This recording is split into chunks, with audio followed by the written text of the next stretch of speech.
आपके साथ अनु और आप देख रहे हैं जी टीवी न्यूज चैनल। आइए नजर डालते हैं आज की कुछ महत्वपूर्ण खबरों की ओर।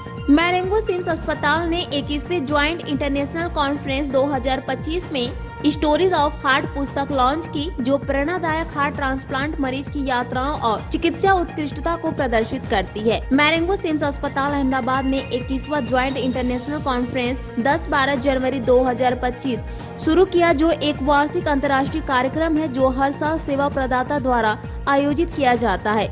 इस वर्ष पूरे भारत और दुनिया भर से 3000 से अधिक डॉक्टरों की अविश्वसनीय उपस्थिति देखी गई। मैरेंगो सिम्स अस्पताल JCI मान्यता और प्रमाणन प्राप्त है और इसे स्वास्थ्य देखभाल की गुणवत्ता और मरीज सुरक्षा में वैश्विक रूप से मान्यता प्राप्त है। इस वर्ष JCI 2025 ने एक प्रमुख वैज्ञानिक मंच के रूप में अपनी विरासत को जारी रखा, जो हृदय विज्ञान, न्यूरोलॉजी, संक्रामक रोग, पल्मोनोलॉजी और आपातकालीन चिकित्सा पर समर्पित संगोष्ठियों की विशेषता वाला एक समृद्ध और व्यापक एजेंडा पेश करता है। प्रतिष्ठित राष्ट्रीय और अंतर्राष्ट्रीय संकायों ने अभूतपूर्व अनुसंधान और प्रगति साझा की, जिसे यह आयोजन चिकित्सा पेशेवरों, स्नातकोत्तर छात्रों और स्वास्थ्य सेवा नेताओं सहित प्रतिनिधियों के लिए एक समृद्ध अनुभव बन गया। पेश अहमदाबाद से नीता लिंबाचिया की खास रिपोर्ट। આપણે પેલું હાર્ટ ટ્રાન્સપ્લાન્ટ કર્યું એને લગભગ હવે 7 થી 8 વર્ષ થઈ ગયા છે આપણે, અને આપણે ઘણા બધા પેશન્ટોને હવે 7 વર્ષ, 6 વર્ષ, 5 વર્ષ થઈ ગયા છે ટ્રાન્સપ્લાન્ટ કરાયા પછી,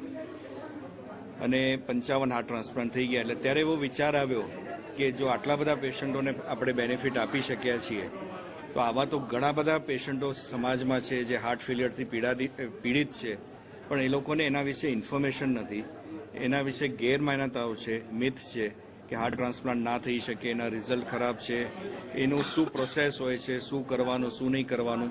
એટલે એ બધી વસ્તુઓને આવરી લેતા અમે લોકોએ આ એક બુક લોન્ચનું વિચાર્યું કે જેમાં હાર્ટ ટ્રાન્સપ્લાન્ટ વિશેની માહિતી, ગુજરાતમાં કેવી રીતે હાર્ટ ટ્રાન્સપ્લાન્ટ ચાલુ કર્યું, અને ઘણા બધા જે પેશન્ટોને ઇન્ટરેસ્ટિંગ સ્ટોરીઝ છે, લગભગ 15 પેશન્ટોની આમાં સ્ટોરી લીધી છે કે જે હાર્ટ ટ્રાન્સપ્લાન્ટ કર્યા પછી અત્યારે એક નોર્મલ જિંદગી જીવી રહ્યા છે, જે લોકોને હોપ નથી કે મારે કદાચ હજી 2 વર્ષ તો 1 વર્ષ બી નહીં જીવી શકું, એ લોકો અત્યારે નોર્મલ જિંદગી જીવી રહ્યા છે.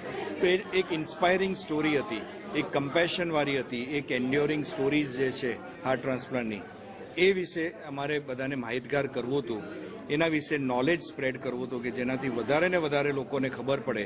અને આ એક કોફી ટેબલ બુક પ્રમાણે બનાવી છે, જેનાથી લોકો 10-15 મિનિટ બી વાંચી શકે અને એક મેસેજ ઘરે લઈને જઈ શકે. Very important thing. અને અમે લોકોએ આ બધું જાણ્યું છે ને જોયું છે.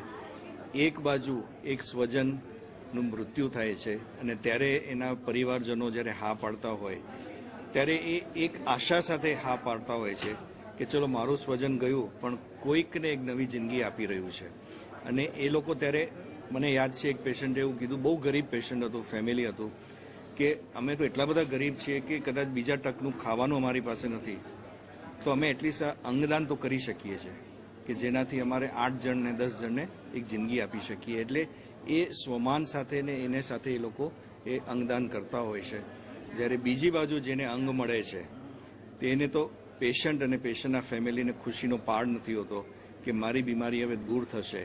પણ એટ ધ સેમ ટાઈમ મેં એ જોયું છે કે દરેકે દરેક ફેમિલી મને દર વખતે પૂછે છે કે આ અંગદાન કોની પાસેથી મને મળ્યું છે કે જેનાથી અમે ત્યાં જઈને એનો આભાર માનીએ અને એક નવી જિંદગી મળી.